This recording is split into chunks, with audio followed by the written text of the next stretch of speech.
Hello everyone मु चिन्नु स्वागत करछि गोटे आज हेयर स्टाइल ट्यूटोरियल को। तो आज जो हेयर स्टाइल ट्यूटोरियल थिला बहुत ही मजादार थिला। तो आपण माने केबे सुनिचंती कि ब्राइड मात्र अध घंटा रे मेकअप आउ हेयर स्टाइल करबा। तो एटा रहितला हमर से ट्यूटोरियल जोटा कि हमहु तो बहुत सारा मजा लागला, नुवा अभिज्ञ टाइप लागितला। जेमिति फर्स्ट टाइम हमें जीवन रे केबे अधना भीतर ब्राइड आउ हेयर स्टाइल मु कर नथली। तो फर्स्ट टाइम मु करथि तो मेकअप फटाफट चाहतले कारण ब्राइड बहुत लेट रे आसले। गोटाए बेले गोटाए 15-10 पाखापाखि आसला, दुईटा पूर्व पलैते मेकअप सारिकी। तो आप जापे केते स्पीड आम कम करूँ। तो मेकअप तो मुझे सारी नहीं जार मेकअप ट्यूटोरियल मुझे जल्दी अपलोड करी आपण सहित।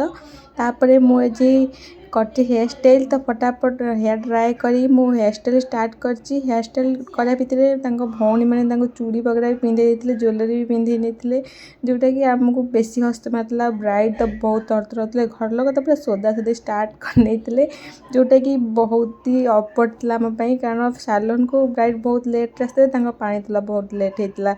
पानी तुला सरिकी गाधेकी आस पहुँचल 1:15 पाखापाखि होता। आमको से हिसाब से कम भी सारी आम पाखे तो से बुकिंग कर जहाँ मेकअप तो परफेक्ट दरकार। तो मेकअप में कौन बार कंजूस करनी कि हेयर स्टाइल टी कंजूस कर कारण एत फटाफट हेयर स्टाइल जमा हो पारे बाहर से गाड़ी ठियाला।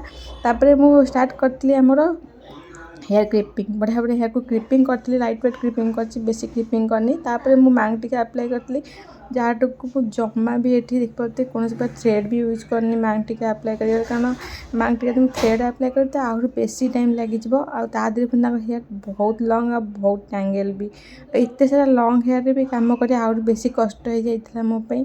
जेहेतु टैंगल बेसी हम आउ छड़े बेसी टाइम लगे आउे ग्रोथ भी बहुत भल अच्छी।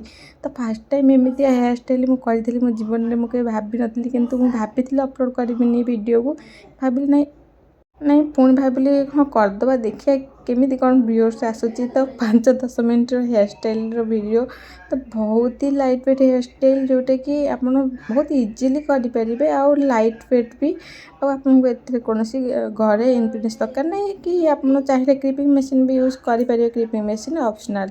तो तापर मु बैक देख पाते करी पॉप तो करने हेयर नहीं लेकिन पॉप सी करने मना करते ना पॉप करनी आ बेसी टाइम लगे।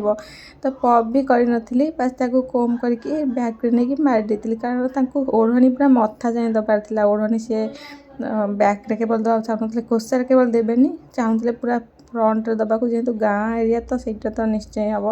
तापर फ्रंट पॉप मुझे बेसी भी फ्रंट पॉप रखीनी लाइट वेट रखी पूरा हल्का बैककम कर गोटे बैककम करने सहित तो हल्का मुझे स्प्रे करी सेटिंग स्प्रे। तापर मुझे बढ़िया से हल्का हल्का हाथ में कोम करके मारी नहीं सेटिंग पिन जोटा कि बॉबी पिन्स मुझे मारी नहीं। बॉबी पिन्स रे बॉबी पिन जो मारते तो ग्रोथ हेयर मोटा हेयर से बारंबार खसिया स्टार्ट करता।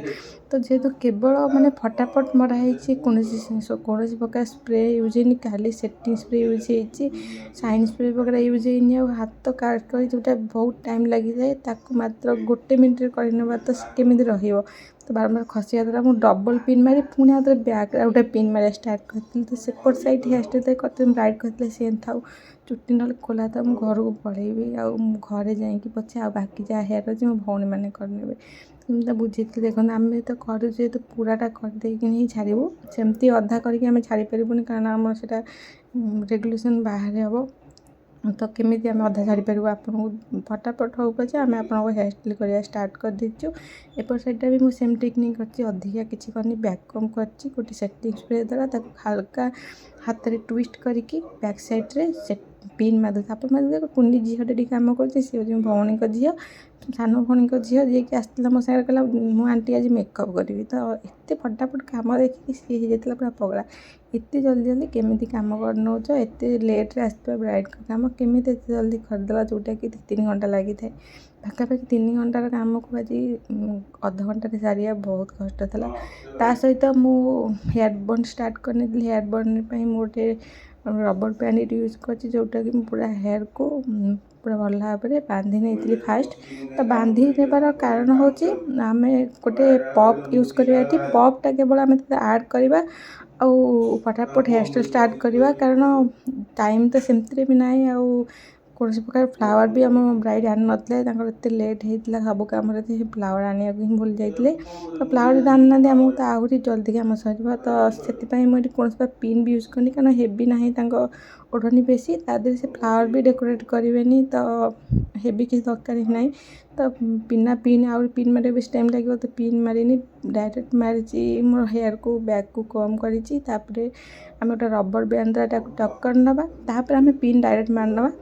ଏଇଠି ପିନ୍ ମାରିଦେଲେ ଏକାଥରେ ଦୁଇଟା କାମ କରିବ, ଆମର ଖୋସାକୁ ବି ପ୍ରୋଟେକ୍ଟ କରିବ, ଆମ ବଣ୍ଡକୁ ବି ପ୍ରୋଟେକ୍ଟ କରିବ। ଆଉ ଏମିତି ଅନପ୍ରୋଫେସନାଲ୍ କାମ କରିବାକୁ ମୋତେ ଜମା ଭଲ ଲାଗେନି। ମୋତେ କାମ କରିବାକୁ ବହୁତ ସାରା ଟାଇମ୍ ଲାଗିଥାଏ, ମୋତେ ଭଲ ବି ଲାଗିଥାଏ ନୂଆ ନୂଆ ହେୟାର ଷ୍ଟାଇଲ୍ କ୍ରିଏଟ୍ କରିବା। ଆଉ ଲଙ୍ଗ୍ ହେୟାର ଦେଖିଲେ ମୋତେ ତ ହେୟାର ଷ୍ଟାଇଲ୍ କରିବାକୁ ଆହୁରି ବେଶୀ ଭଲ ଲାଗିଥାଏ।